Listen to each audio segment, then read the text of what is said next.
TV UNAM y Radio UNAM presentan un programa del Instituto Nacional Electoral. Voces de la Democracia.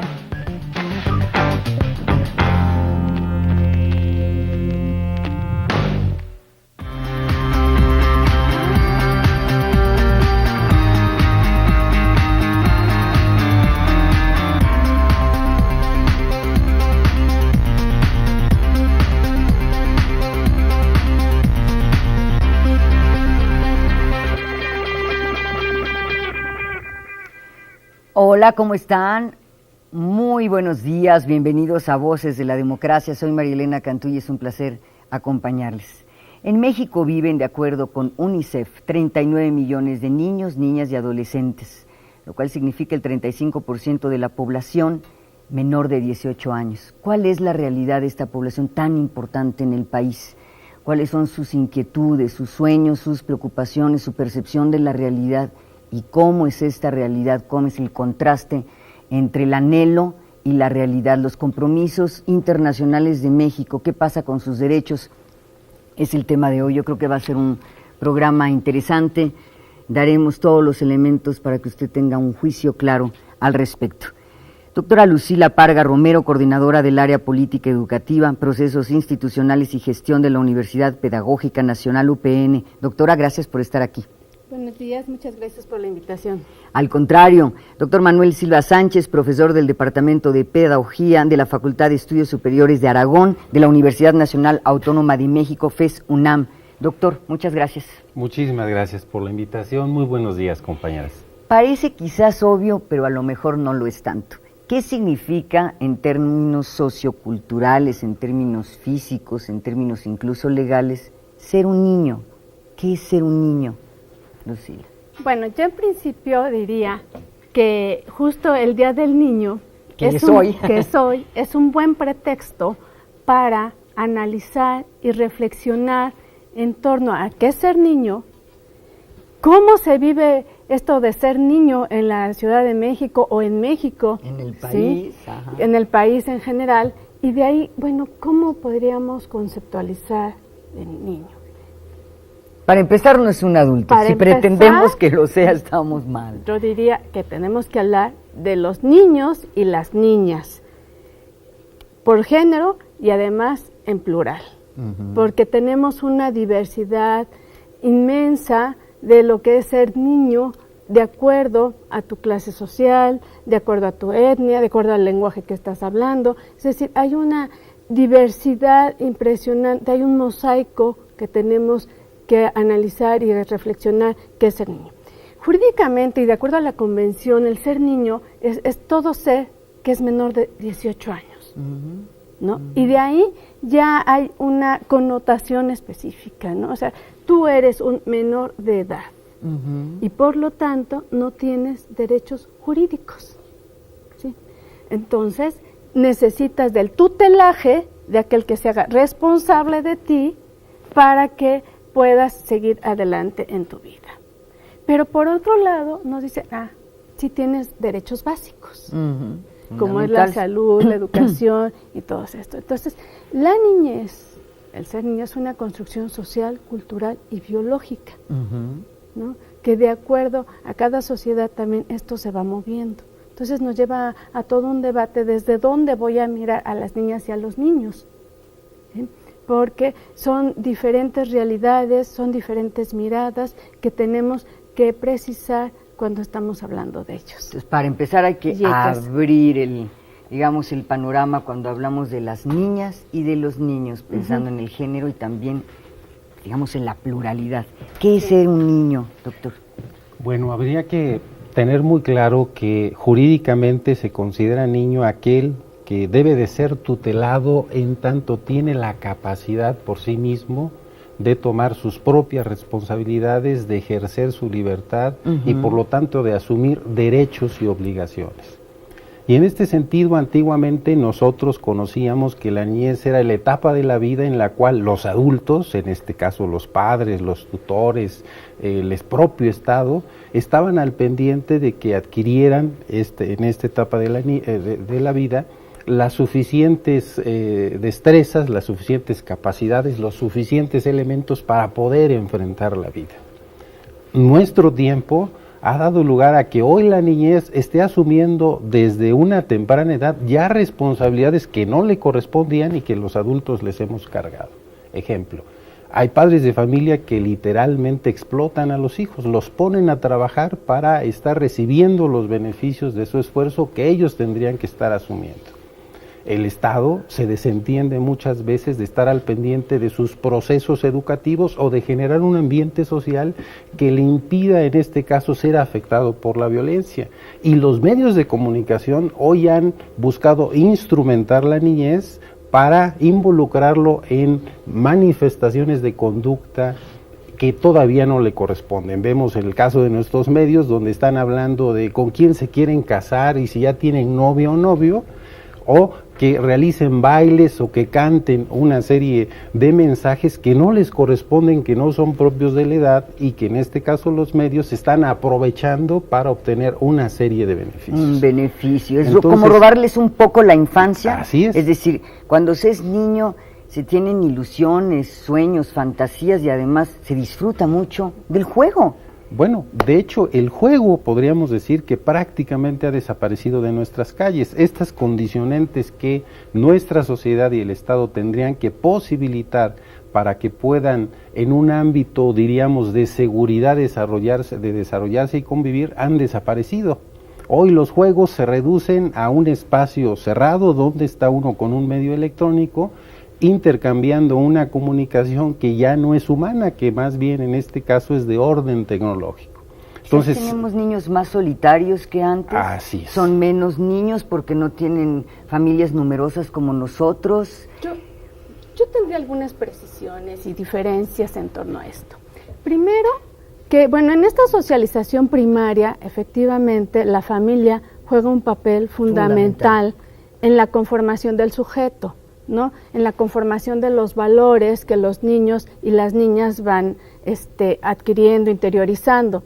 Sin embargo, en esta formación pensar que todo pasado fue mejor, que nosotros sí teníamos otros juegos, es pensar, no mirarnos en el presente y en el futuro, ¿sí? Tenemos que reconocer que hoy las niñas y los niños son distintos y es, digamos, hasta por derecho natural que la realidad es otra y que no podemos seguir pensando que todo pasado y que jugábamos en solitario o que éramos otros. Pues sí somos otros y tenemos que vivir, y los jóvenes son distintos y nosotros también tenemos que cambiar y modificar nuestras conductas de acuerdo a estas realidades, ¿no? Pero pensar que todos los niños tienen derechos o que ellos son conscientes de esos derechos, yo ahí difiero, porque tendríamos que incorporar la categoría del protagonismo infantil para reconocer cuando es el niño el que es consciente de estos derechos. ¿Qué tan conscientes serán los niños de sus derechos? Vamos a abrir con nuestro siguiente reportaje, porque ustedes han puesto en la mesa temas fundamentales, las herramientas con las que un niño puede enfrentar la vida. Ajá. ¿En qué momento se aprenden? ¿En qué ámbitos? ¿Qué tan importante resulta para un niño de entre 1 y 6, de 6 a 12, la casa, la escuela y la comunidad? Vamos a nuestro primer reportaje para regresar y desmenuzar por qué es tan importante esta primera etapa. Vamos y volvemos. Voces de la democracia.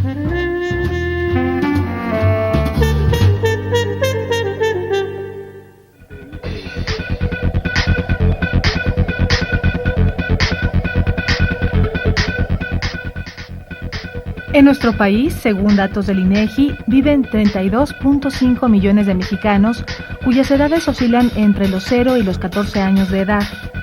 Son ellos, los niños, quienes dentro de muy poco definirán el rumbo de nuestra sociedad. Encauzar y promover su adecuado desarrollo físico, mental y sociocultural debe ser interés de la sociedad en su conjunto, ya que de los valores que se les inculquen dependerá, aun cuando suene al lugar común, el futuro de México.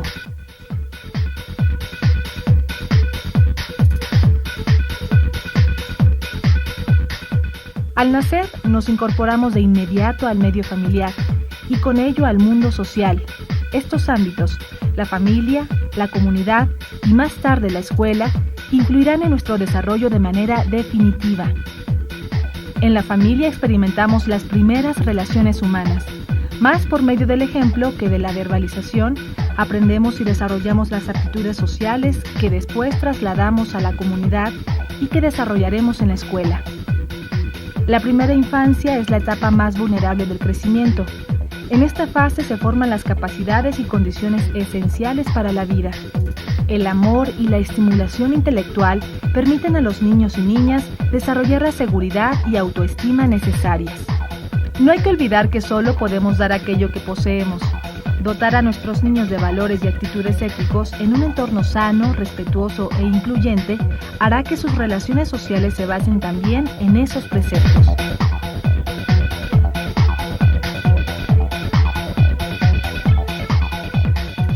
El proceso de asimilación de significados y valores socioculturales debe llevarse a cabo de una forma progresiva y continua, en acción conjunta entre padres, maestros y sociedad. Todos somos responsables de los niños.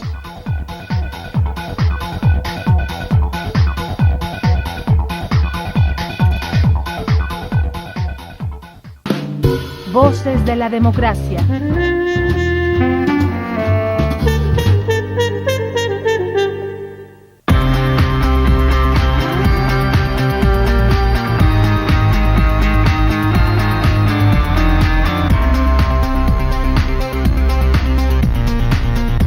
Sin duda, esta es una etapa fundamental. Yo me acuerdo, por ejemplo, de mis dos maestras queridas de primaria, Clarita y Betty. Ojalá nos estén viendo y se acuerden de mí. Les agradezco muchísimo porque fueron fundamentales. ¿Cómo explicamos, Manuel, Lucila, la importancia de estos primeros años en materia de percepción de la vida, de valores, de herramientas para entender el mundo? Sí. Bueno, justo la familia tiene un papel fundamental en este proceso de construcción y de configuración del sujeto, ¿sí? Pero yo creo que este proceso de socialización implica una interacción entre el niño y la sociedad, entre el niño y la familia, entre el niño y la escuela. La socialización no nada más es la interiorización de normas y valores que nos permiten una convivencia, sino también porque es pensar al sujeto de una manera pasiva. Nosotros tenemos que reconocer en el niño un sujeto activo, interactivo, que está reconstruyéndose. Me parece que lo que recibe tiene, y da. Sí, y se reconfigura. Porque muchas veces pensamos que la socialización nada más, que el niño interiorice, que tú le das, que reproduce, que copia. Efectivamente hay un modelo, pero no nada más se copia, porque sería una concepción muy, trasnochada, pensar que nada más recibes y que yo voy a hacer la copia de lo que estoy viendo. No, o sea, el niño reconfigura su identidad y está en un proceso de constante cambio. Sí. De hecho, es en la familia donde adquirimos nuestros primeros valores, donde los vivenciamos. En este caso aprendemos los valores de dignidad de la persona humana. Si nuestros padres, nuestros hermanos nos reconocen dignos, nosotros a su vez vamos asimilando la relevancia, vamos haciendo crecer nuestra autoestima. La dignidad es un tema central ahí. Es el principal de los valores y de los derechos humanos, reconocernos como valiosos independientemente de las condiciones o circunstancias en las que nos encontremos. Podríamos adolecer, en este caso, de algunas facultades, en este caso intelectuales, de algunas facultades, en este caso de orden físico, y seguir siendo dignos. Claro. Y entonces, esa es la familia donde, al calor del aprecio, de la estimación que pudiéramos tener o no tener de nuestros tutores o de alguno de ellos cuando otro de los mismos falta, donde se nos van desarrollando también los demás valores, por ejemplo, el valor de la pluralidad. de los distintos puntos de vista, de las distintas versiones, de las situaciones otro que vamos viviendo. Es decir, ahí está tu hermano, ahí está tu primo, es decir, yo, claro, y el otro. Ahí lo aprendemos. ¿Es verdad esto o es también una frase común, infancia es vida? Bueno, yo creo que infancia es vida, como también adultez es vida, como todos estos son etapas. De que te marca de manera determinante, fundamental. Yo creo que sí es fundamental la socialización primaria, ¿no? Es parte nuclear en esta configuración del sujeto. Sin embargo, en la medida que va siendo este proceso de desarrollo, en la adolescencia es muy importante la relación con los pares. Incluso viene a ser mucho más importante que la familia, claro, ¿no? La pandilla, mis amigos, se configura como un elemento fundamental que me va a dar pertenencia y que me va a dar identidad, ¿sí? De ahí que también por eso es importante. Yo digo que en la familia potenciamos las capacidades del sujeto, no solamente damos, ¿no? Porque insisto en esta concepción de que el sujeto está ahí y que es un ser pasivo, sino que no, él se está reconfigurando, se está moviendo, es un ser dinámico. Se está construyendo. Sí, es en esta construcción del sujeto que realmente él puede pensar y tomar otros caminos, porque no es educar, yo digo que formamos, ¿sí? ¿Hasta dónde formamos?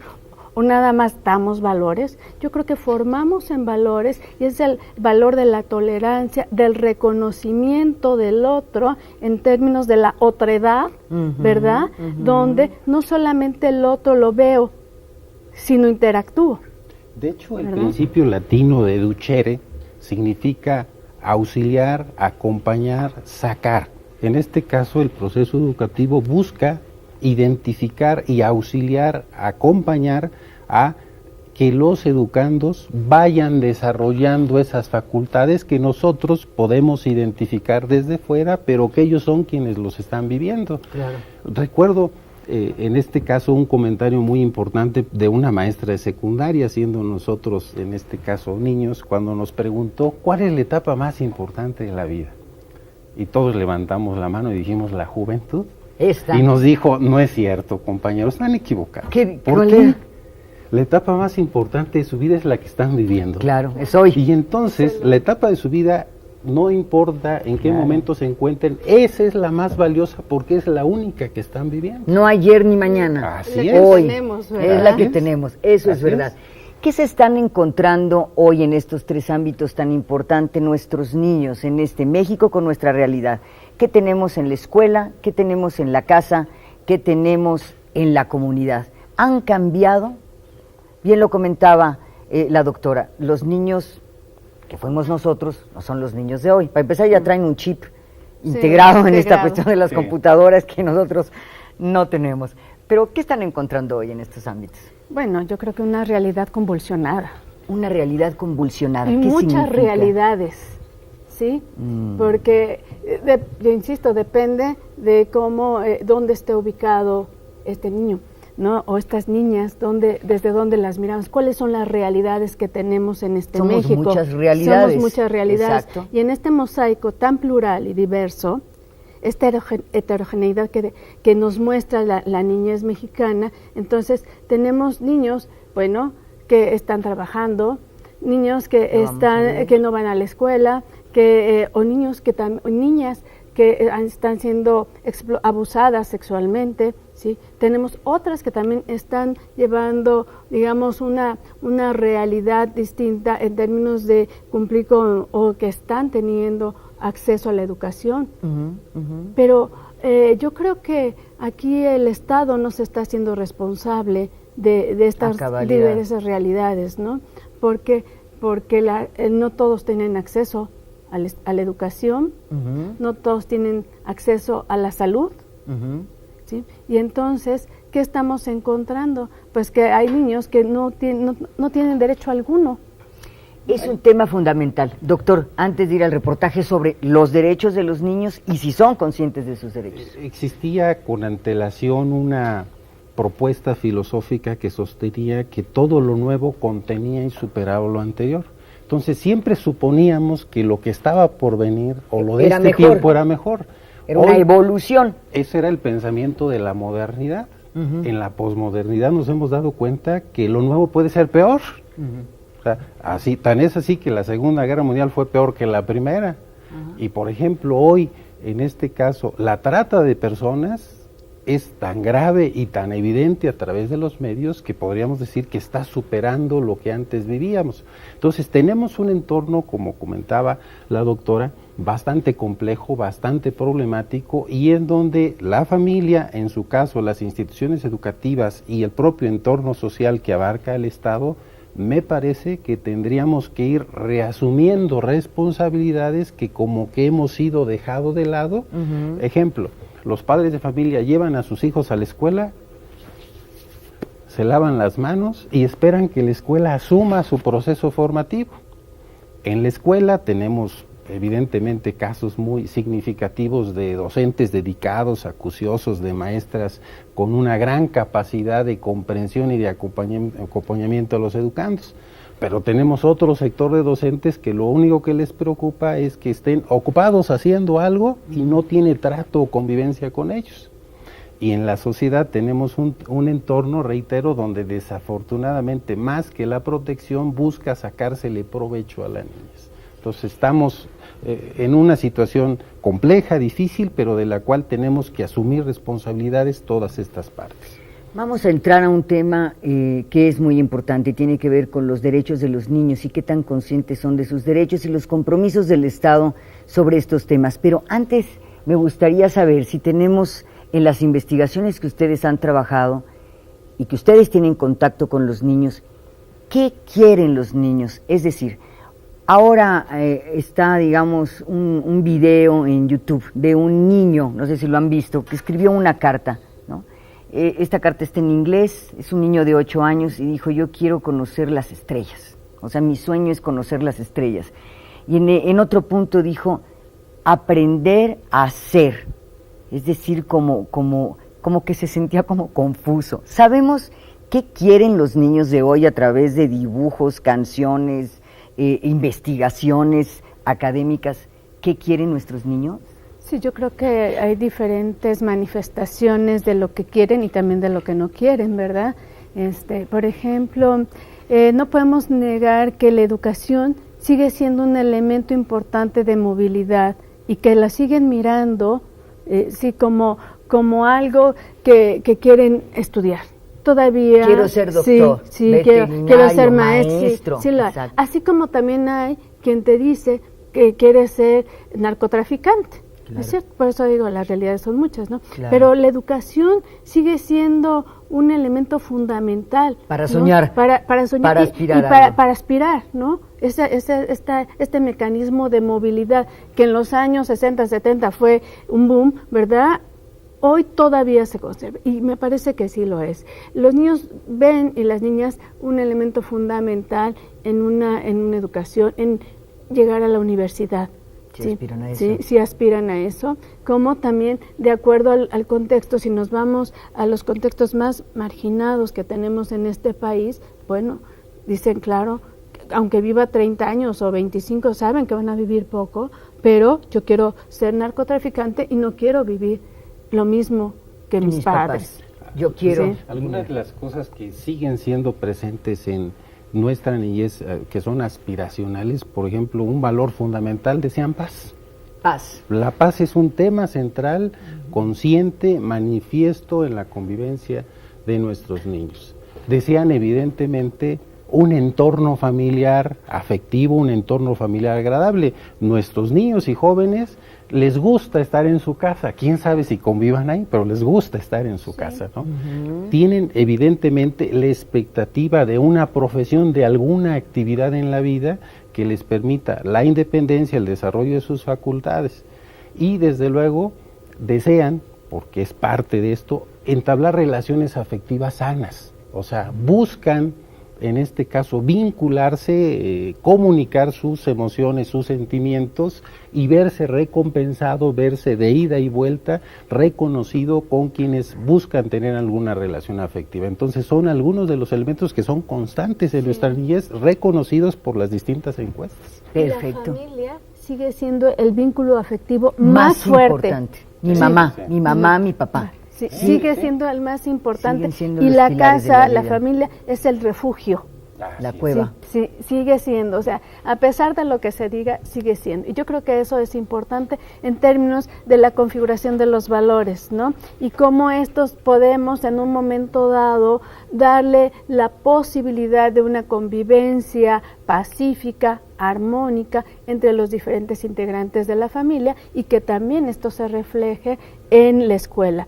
Yo creo que necesitamos efectivamente asumir responsabilidades compartidas. No podemos pensar que la escuela va a ser todo, ni la familia, ¿no? Tenemos que el Estado, la sociedad, sí, la sociedad y todas las instituciones. Nosotros los medios, ¿verdad? Sí, lo claro, que están viendo en la medios televisión son fundamentales sobre nuestro trabajo. Bueno, de hecho, el gran competidor que todos tenemos en los procesos formativos son los medios. Por O supuesto. sea, la familia como la escuela estamos siendo desplazados precisamente por los medios, y no de ahorita, ya llevamos un tiempo atrás. Entonces, en todo este proceso que tenemos de reforma educativa y en su caso de reforma en los medios, requerimos que haya una empatía, una mayor cercanía entre la labor que realizan nuestros medios de comunicación y lo que estamos haciendo en las instituciones educativas y en las escuelas. Que encuentren una especie de congruencia entre lo que me dice Así mi es. papá y estoy yo viendo allí. Completamente. Un día un maestro en una encuesta que estábamos haciendo, ¿no?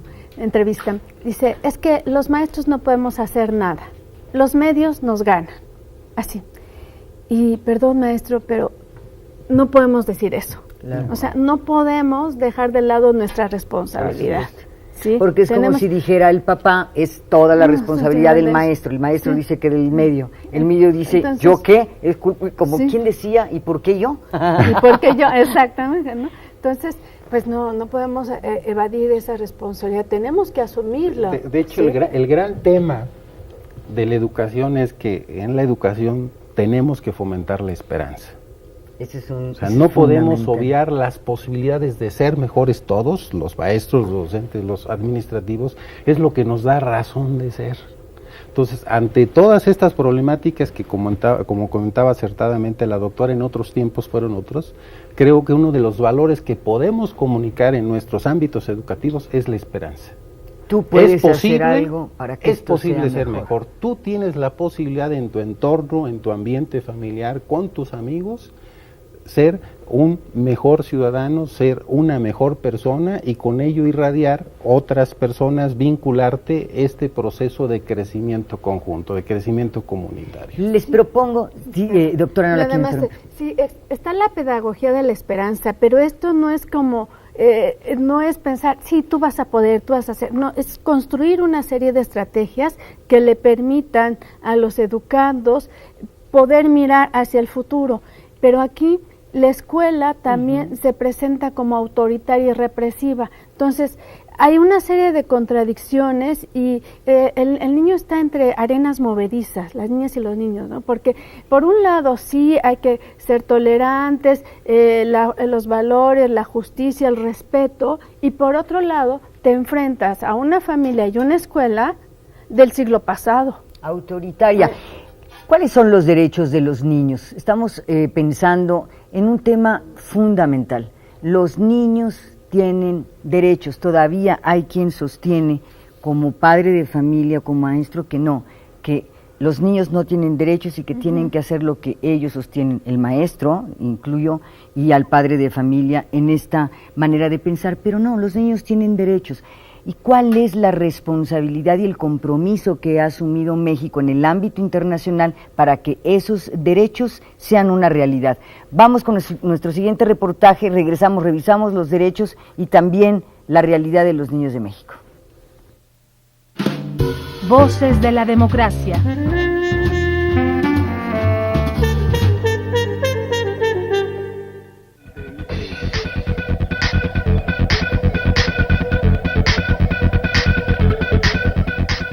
La protección de la infancia en el mundo es clave para el desarrollo de la humanidad y, por tanto, interés de las Naciones Unidas. Por ello, desde 1989, la Asamblea General de la ONU aprobó la Convención sobre los Derechos del Niño. El documento establece los derechos económicos, sociales y culturales de los niños, los protege y promueve su desarrollo. Estipula además las pautas en materia de salud y educación, de servicios jurídicos, civiles y sociales. Los principios fundamentales de la Convención son la no discriminación, el derecho a la vida, la supervivencia y el desarrollo, así como el respeto y libertad de pensamiento y expresión de todos los niños del mundo. La Convención impulsa arreglos internacionales y la creación de instituciones que brinden protección a la niñez contra cualquier tipo de abuso o explotación, así como la adopción de medidas legislativas, administrativas, sociales y educativas para inculcar en los niños el respeto por su identidad, sus valores, su cultura e idioma, pero también el de las civilizaciones distintas a la suya.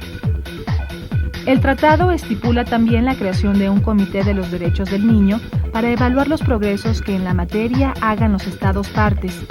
Además, se marcan las condiciones para ratificar o modificar el documento, así como para adherirse a él.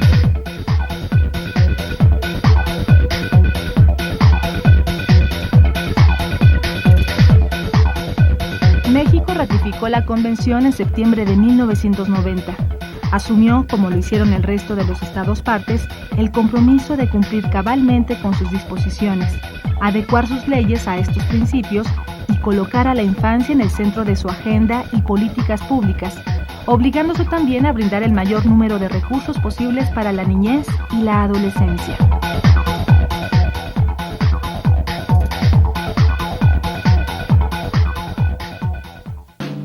Voces de la democracia.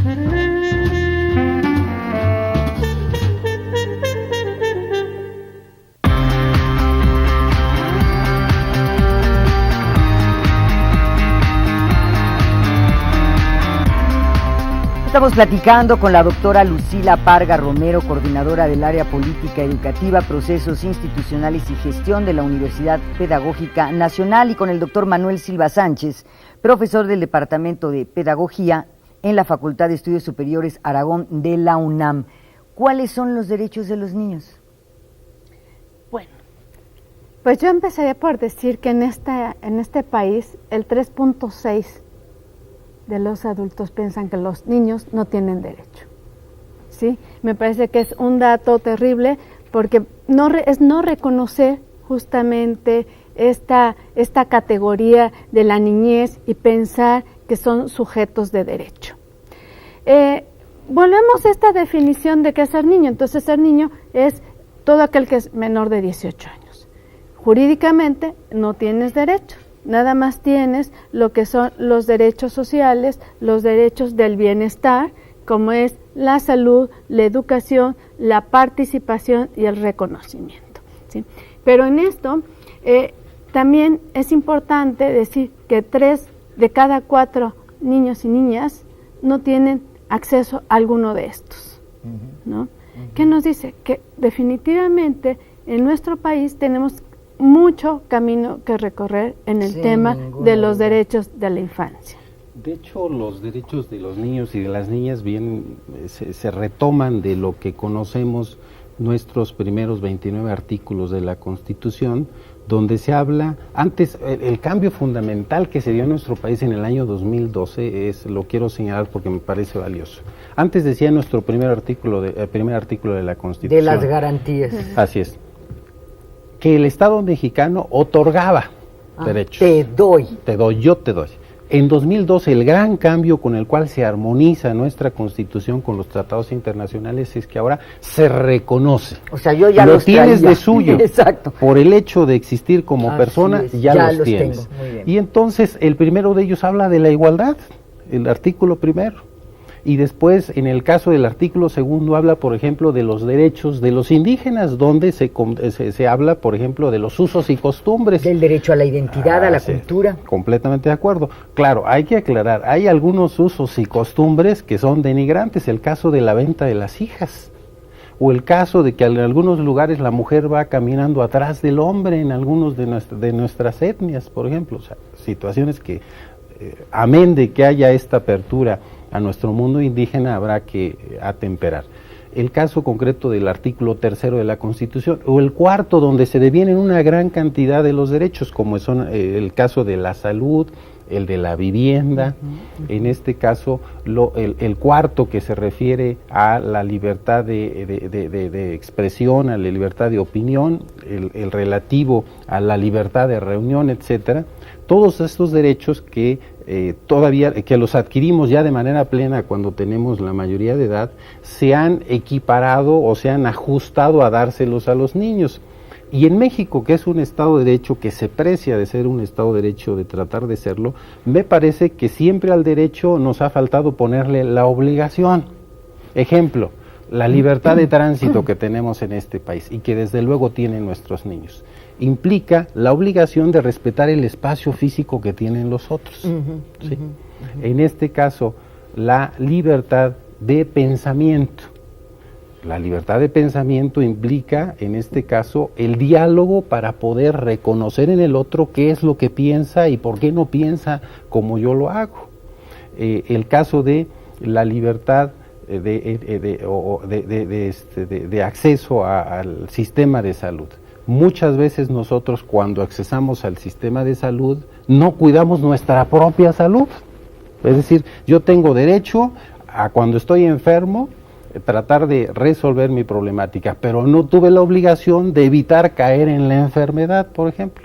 Entonces, estos derechos de los niños y de las niñas ha habido en su tiempo, allá por los años 2000 alrededor, hubo un gran proceso de difusión, se pegaron carteles en nuestras instituciones educativas, pero me parece que falta mucho por difundirlos.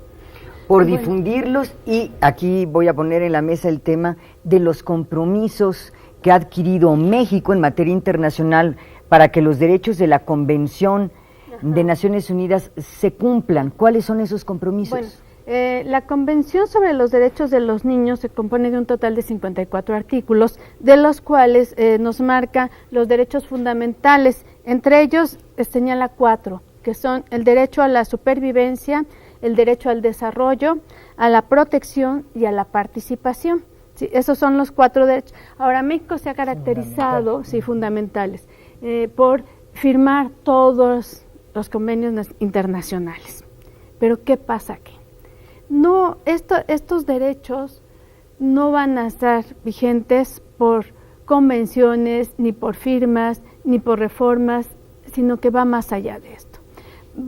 Implica el desarrollo de una estrategia de política pública donde el Estado se comprometa a dar cabida a estos derechos, ¿no? Si estamos hablando que 3 de cada 4 niños y niñas no tienen acceso a alguno de ellos, entonces no está cumpliendo.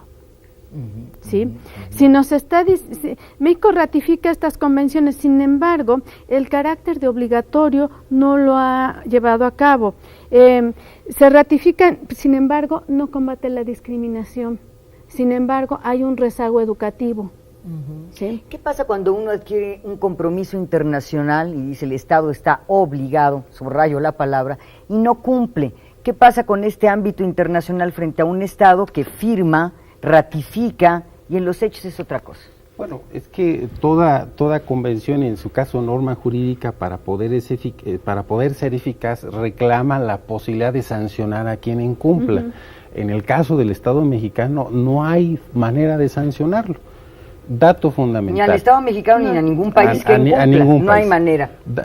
Dato fundamental. Los derechos humanos que vienen en las garantías individuales que hemos referido no son difundidos incluso en las profesiones. Las carreras a nivel profesional, solo por excepción, solo por materia optativa, se tiene un contenido de este tipo. Entonces, a nuestros jóvenes universitarios les podríamos preguntar cuáles son los derechos consagrados en la Constitución que tú tienes. No lo sabemos. Claro. Entonces, de entrada nos falta una difusión de los mismos. Y podríamos presumiblemente afirmar que hay a quienes les interesa que no se conozca, o que no han proveído las condiciones o los medios para que estos sean conocidos. Entonces, tendría que ser nuestro primer paso.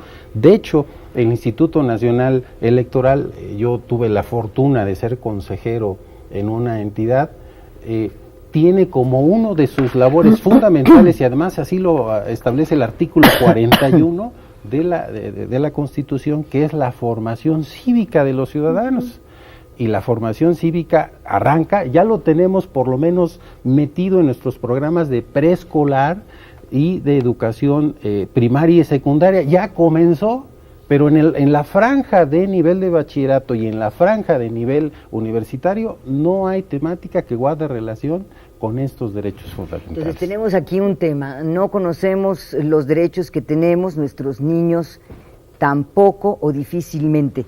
Les voy a presentar una serie de datos duros para que logremos para nuestro auditorio contrastar lo que dice el derecho y el compromiso del Estado y la realidad de muchos de los niños de México. Vamos con nuestro primer cuadro, si te parece bien, Miguel. De acuerdo con el INEGI 2010, de cada 100 niños nacidos vivos en México, 8 nacieron con bajo peso y 3 con macrosomía, peso arriba de lo normal. 14.2 de cada 1000 niños nacidos fallece antes de cumplir un año. Una breve reflexión sobre lo que nos dicen estos datos duros, doctora. Bueno, finalmente estos datos nos dan cuenta de esta realidad donde el Estado no está cumpliendo con estos compromisos, porque habla de desnutrición de la madre, de desnutrición de los niños, de falta de educación, no hay servicios de salud, ¿sí? Y entonces, ante estas deficiencias, yo insisto, ¿cuál es la política que está estableciendo el Estado para dar respuesta a las necesidades sociales? Para que este 14.2 de cada 1000 niños nacidos que fallece antes de cumplir un año, en un país que se dice que avanza y que se desarrolla, ¿cómo es posible? De hecho, el bono demográfico que traíamos en este país prácticamente está perdiéndose. Es decir, que estamos transitando, si seguimos como vamos, a una sociedad de gente adulta, de gente mayor, que no va a tener una renovación en las generaciones que no estamos cuidando, precisamente para sostener los beneficios, en este caso sociales, que ahorita nos estamos atribuyendo los adultos. Entonces nos estamos poniendo la soga al cuello en este momento si no atendemos problemáticas como estas. Sobre trabajo, escolaridad y matrimonio precoz. Cifras de UNICEF, 6.3% de los niños en México trabajan, 3.6% de la población de entre 8 y 14 años no sabe ni leer ni escribir, es altísimo. Sí. 29.6% de estos niños no asiste a la escuela y el 5.1% de la población mexicana se casa antes de los 15 años. Bueno, y aquí justamente hacemos la diferencia por género, porque para las niñas y las adolescentes, el hecho de no asistir a la escuela es mucho mayor porque los padres consideran, es más grave el asunto porque consideran que no es importante porque ellas se van a casar y no tiene sentido invertir en la educación de las niñas. Estás quitando la oportunidad solo por ser una niña. Sí. Entonces, finalmente también el hecho de que se embaracen, de que no asistan a la escuela o que no exista una política pública, ¿sí?, que dé respuesta a las necesidades específicas de este sector, porque no hay una política institucionalizada, ¿sí? Digamos en el caso de las escuelas secundarias, que les permita a las niñas tener acceso, porque si una niña está embarazada, lo primero que hacen es expulsarla. Y les voy a sumar otro dato para escuchar también su punto de vista al respecto, doctor, sobre un tema fundamental, violencia infantil. Según cifras de UNICEF, 2/3 partes de las niñas, niños y adolescentes dicen haber recibido al menos una agresión física. Entre el 55% y el 62% de los adolescentes en secundaria asegura haber sufrido al menos alguna forma de maltrato. Entre 2007 y 2011 la tasa de homicidios de niños fue de 3.9. El feminicidio de niñas y adolescentes menores de 18 años es espantoso, es vergonzoso, 17.2%. Doctor, recordemos que un alumno problema es una familia problema. La violencia que vemos presentada en nuestras aulas tiene evidentemente como raíz la relación difícil, compleja, disputante que se da entre los integrantes de su familia. Y entonces requerimos, para poder enfrentarlo, atender a las familias. O sea, tiene que haber una política pública a través de nuestros sistemas de atención a la familia que incidan poderosamente en ese ambiente para tratar de generar las condiciones que propicien un ambiente sano desarrollo. Pero hay otro tema que también se da ahí en las instituciones educativas. Yo personalmente, uno de los criterios que he podido estudiar de por qué se da el bullying en nuestras escuelas es porque nuestros docentes han abdicado de su función de autoridad. O sea, yo acepto que haya bullying afuera del aula, en el patio, en la entrada de la escuela, pero en mi salón, nosotros en el ámbito universitario somos responsables de la integridad de nuestros alumnos en las aulas. En los niveles primaria, secundaria y desde luego en el preescolar, los responsables de la seguridad de los alumnos somos los docentes. Y por lo tanto hay docentes que han abdicado de su función reguladora de autoridad en las aulas y han permitido que estas conductas se gesten. Hay situaciones tan graves, lo hemos visto, que además lo suben a la red. Sí. Si hay bullying, ciberbullying. No buscan que se resuelva el problema los compañeros, buscan que se conozca, que se difunda. Entonces, una vez que asistí a un bachillerato, a una escuela, llegué a hablar con la orientadora y me dijo, permítame tantito, ahorita salgo. Me abrió la puerta y sacó su rostro. ¿Qué pasó? Dime. Mira, es que tengo una alumna que acaba de intentar suicidarse. Permíteme que atienda yo primero ese asunto. El suicidio está vinculado con la violencia, doctora. Yo difiero nuevamente de la percepción del maestro, porque no podemos etiquetar como niños problema. Me parece gravísimo que etiquetemos como niño problema a aquel que realmente está presentando una situación diferente. Ojo, ¿sí? También tener cuidado en que estamos hablando por un desarrollo sano en la familia, ¿no? O sea, hay como diferentes niveles donde primero tendríamos que ver la violencia, cuál es la violencia que se genera fuera de la escuela y la violencia que se genera al interior de la escuela. Diferenciar realmente, o sea, no toda violencia es bullying, no todo bullying, ¿verdad? Todo a ser bullying es violencia, pero no toda la violencia es bullying, ¿sí? De tal forma que sí debemos de tener muy claro cuáles son las situaciones particulares y específicas que se refieren a violencia o agresiones, ¿sí? Y por qué se están generando. ¿Por qué pensamos que los adolescentes o los jóvenes se están suicidando? ¿Qué están pasando? ¿Son responsables los maestros? ¿Hasta dónde estamos hablando de un maestro con autoridad? ¿Cómo estamos trabajando los límites y las reglas o las regulaciones en la convivencia? ¿Sí? ¿Cómo estamos aprendiendo a resolver un conflicto de manera pacífica? ¿Sí? Nosotros mismos, profesores porque o como profesores, o sea, el alumno se encuentra frente a un maestro que está formado en el siglo pasado y antepasado con que es autoritario, represivo. Es la lógica punitiva la que prevalece en las escuelas, no la lógica de la convivencia. Nosotros estamos trabajando en la UPN, el Laboratorio por la Convivencia y la No Violencia de Género. Y justamente un punto es que ni siquiera los docentes, ¿verdad? O sea, se reconocen como autoridad y no como autoritarios, cuando en realidad son autoritarios, ¿sí? Cuando es la lógica del castigo, el que te doy un premio si te portas bien y si haces lo que yo digo, ¿verdad? Pero no estamos fomentando la convivencia y la resolución de conflictos de una manera distinta. Y también la violencia se genera por el no reconocimiento del otro. El otro en este país generalmente tiene la característica de inferioridad, de ser menos. Lo vemos como menos y no como un igual. No como igual, no hay una interacción. Un tema fundamental en esto es precisamente impulsar en nuestras aulas el diálogo. Sí. Pero muchas veces, y es un error que cometemos frecuentemente los docentes, es que el diálogo se reduce a lo que yo digo, o se reduce a que yo tengo la razón. De aquí para allá y no se interactúa. Y entonces somos muy propensos a señalar el defecto del otro, a decir, tú debes de corregir, en lugar de debemos de corregir o debemos de tratar de salir adelante juntos.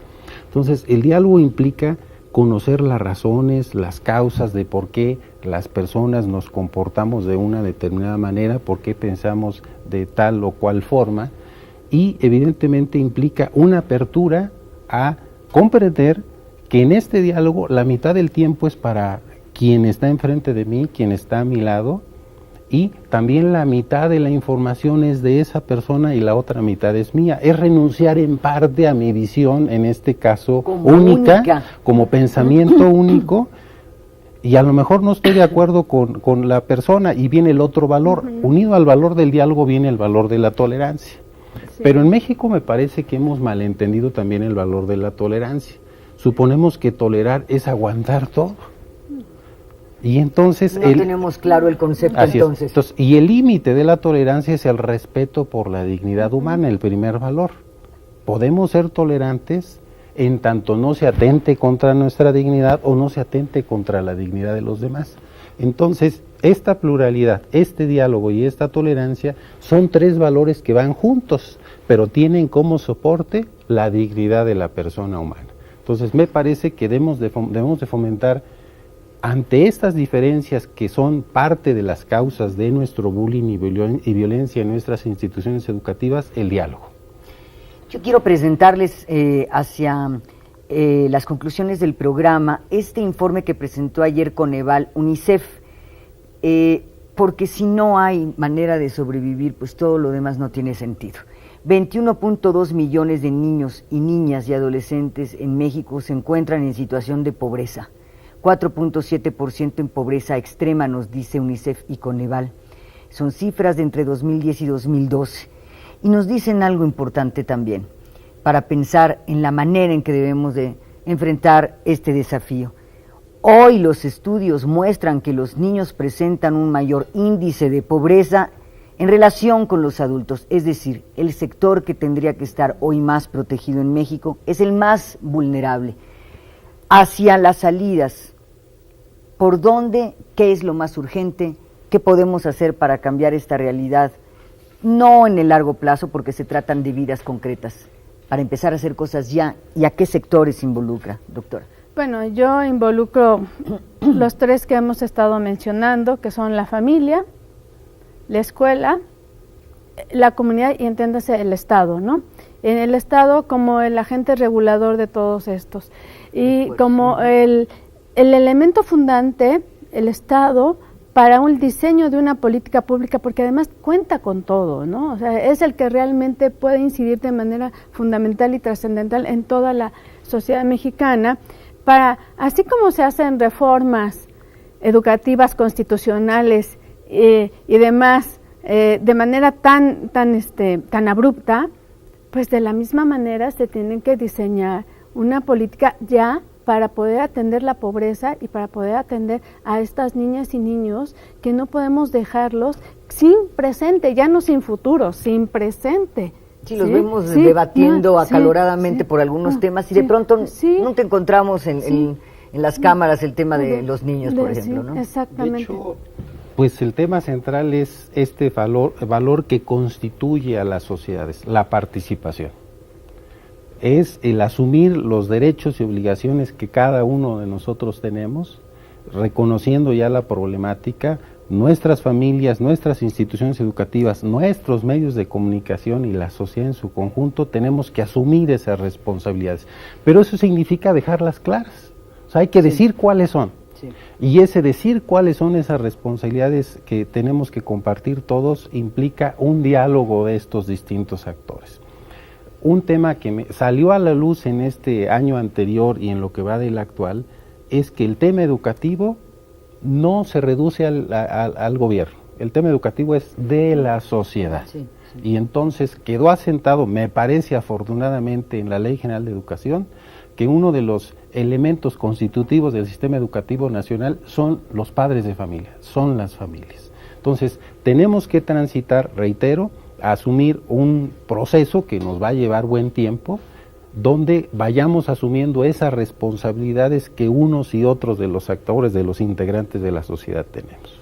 Su conclusión, doctora. Sí, pero es una participación informada, ¿sí? Crítica, consciente, porque si no tenemos esta participación crítica, nos dejamos también en manos de los medios, o en este caso también de Mexicanos Primero, la educación, o pensar que porque van a tener enlace, ahí ya va a estar resuelto el problema educativo. Sí, el problema más allá de eso. Hay que preguntarle a los que saben también, ¿no? Sí, ¿verdad? Es decir, a los que dedican su tiempo a la investigación sobre estos temas. Ya en un momento también lo dijo Ángel Díaz Barriga, no, o sea, les preguntan a estas organizaciones que también es importante para la sociedad, pero vemos otros que estamos haciendo investigaciones serias y que realmente podemos dar otros elementos para esto. Entonces, una participación, un diálogo, pero con el diseño de una política pública encaminada para la resolución de la pobreza, atención a la salud, ¿verdad? Educación. Y educación fundamental. La educación es todo. Un elemento fundamental que nos va a permitir no solamente darle a la niñez, sino a la sociedad en general mejores condiciones de vida. En una encuesta que publicó CNN Expansión, traía un dato que ojalá logremos cambiar. Cerca del 65% de los mexicanos no logró hacer realidad su sueño de niño.